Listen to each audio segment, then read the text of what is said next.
Hola, ¿qué tal? En este video vamos a ver la estructura atómica de los conductores, semiconductores y aislantes.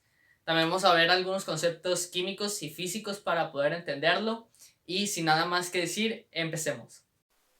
Ok, muy bien, ya estamos aquí. Ahora, para entender estos temas, primero necesitamos saber qué es el átomo. El átomo es la unidad básica de la materia, es decir, que no la podemos descomponer químicamente y está compuesta de partículas subatómicas.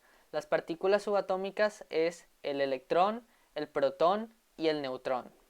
Un elemento consiste en átomos que tienen la misma cantidad de protones, un elemento químico como lo conocemos en la tabla periódica, como por ejemplo el carbono.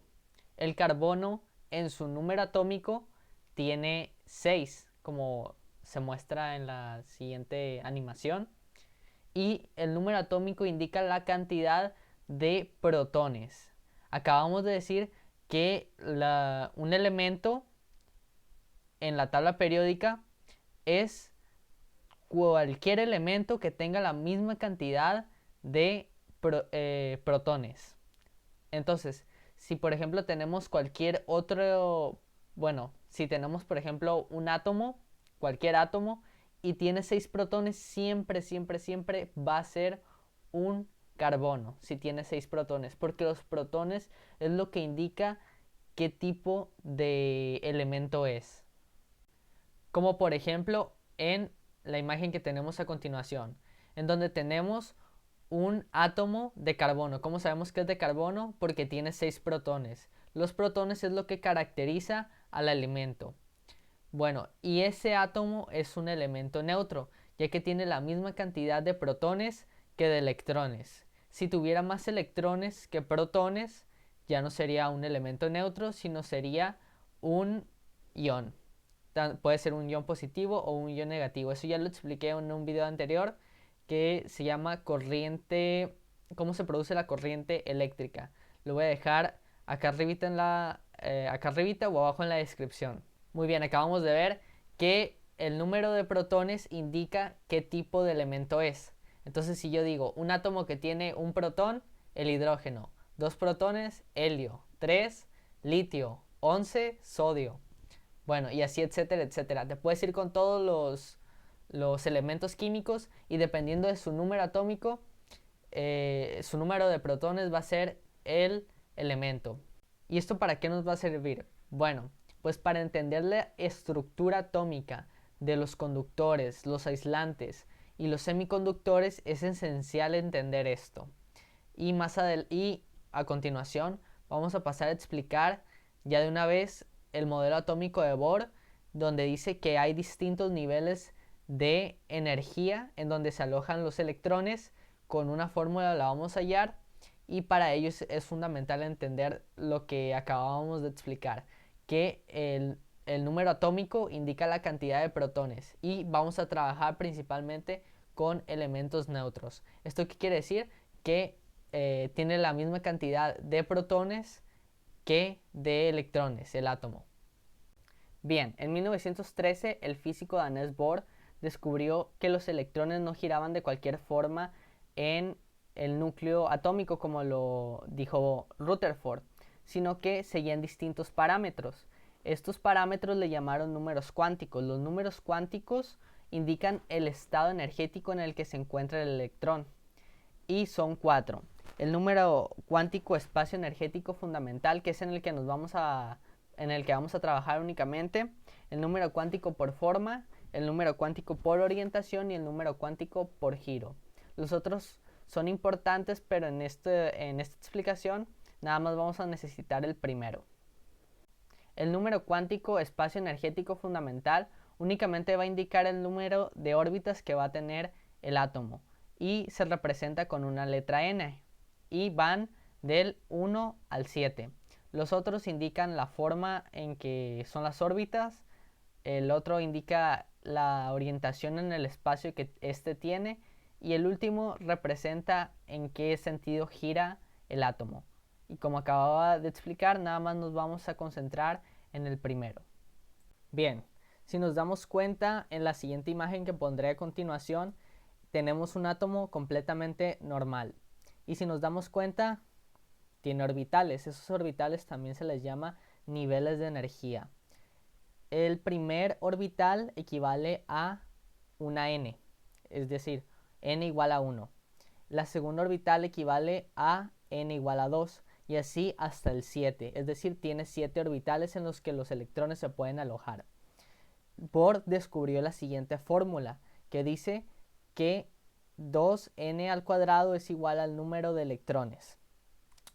Es decir, que si nosotros estamos en la primera orbital, donde n es igual a 1, entonces 1 al cuadrado es 1 por 2, 2 electrones. Es decir, el primer orbital solamente va a poder almacenar 2 electrones. Y así, si nos vamos hasta el 4. En el 4 ya no aplica esa fórmula, sino que aplica la siguiente regla.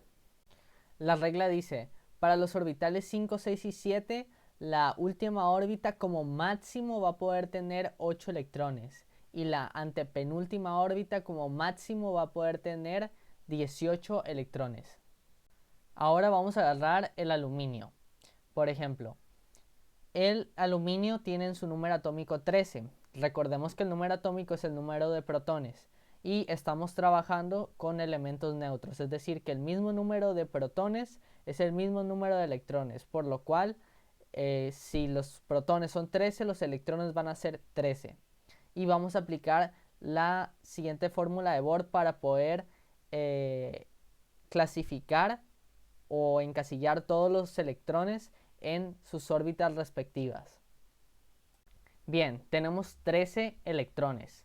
Ahora, en la primera órbita solamente podemos meter 2 electrones, según la fórmula de Bohr. Entonces, de los 13 electrones que tenemos en el aluminio, en la primera órbita solamente van a girar 2 electrones.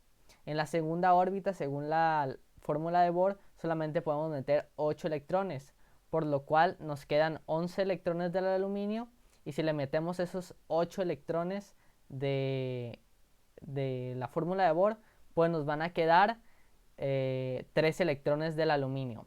Esos 3 electrones los vamos a meter en la tercera órbita. La tercera órbita solamente le podemos meter 18 electrones, o sea, nos sobran los electrones, por lo cual únicamente vamos a meter 3 electrones en la última órbita. Los electrones que están en la última órbita se les conocen como electrones de valencia. Esos electrones de valencia van a indicar qué tan buenos conductores de electricidad son. De hecho, por los electrones de valencia podemos saber si son metales o si son no metales. Sí, y lo podemos hacer de la siguiente manera.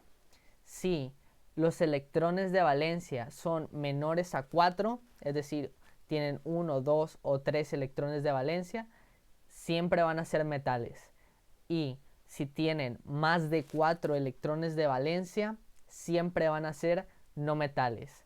A continuación vamos a dar algunos ejemplos de metales y de no metales. Ahora vamos a agarrar el flúor, que se supone que es un no metal. Si nos damos cuenta, en su número atómico tiene 9, es decir, que tiene 9 protones. Como es un elemento neutro, también va a tener 9 electrones. Ahora los vamos a agrupar conforme a la fórmula de Bohr. En la primera órbita, si nos damos cuenta, únicamente vamos a poder tener 2 electrones, por lo cual nos van a quedar 7. Y en la segunda órbita solamente podemos meter 8 electrones y nos quedaban 7 electrones, por lo cual en la segunda órbita la vamos a llenar con 7 electrones. Por lo cual la última órbita, recordemos que los electrones de valencia están en la última órbita. La última órbita tiene 7 electrones de valencia. Y recordemos que los no metales tienen que tener más de 4 electrones de valencia, por lo cual sí cumple que es un no metal y es un mal conductor. ¿Y qué pasa si tienen 4 electrones de valencia, igual a 4 electrones de valencia? Bueno, pues a ellos se les llama metaloides y en ciertas ocasiones pueden actuar como conductores y en ciertas ocasiones pueden actuar como aislantes, dependiendo de si tú le metes, si tú lo combinas con otros elementos. A eso también se les conoce como semiconductores. Pero para ello voy a hacer otro video después de este. Muy bien, ahora pondré una imagen acá arriba en donde salen los metales y los no metales, y te invito a que mires cualquier elemento, veas su número atómico y veas si y lo uses como si fuera un elemento neutro, obviamente, y me digas si en realidad es un metal o es un no metal, y te vas a dar cuenta que todos los metales van a tener menos de 3 electrones, menos de 4 electrones de valencia, y los no metales más de 4 electrones de valencia. La última cosa que cabe mencionar es que los conductores ofrecen muy poca resistencia al flujo de los electrones y los aislantes ofrecen mucha resistencia al paso de los electrones. No se olviden de suscribirse, darle like, activar la campanita para que les lleguen todas las notificaciones y muchas gracias.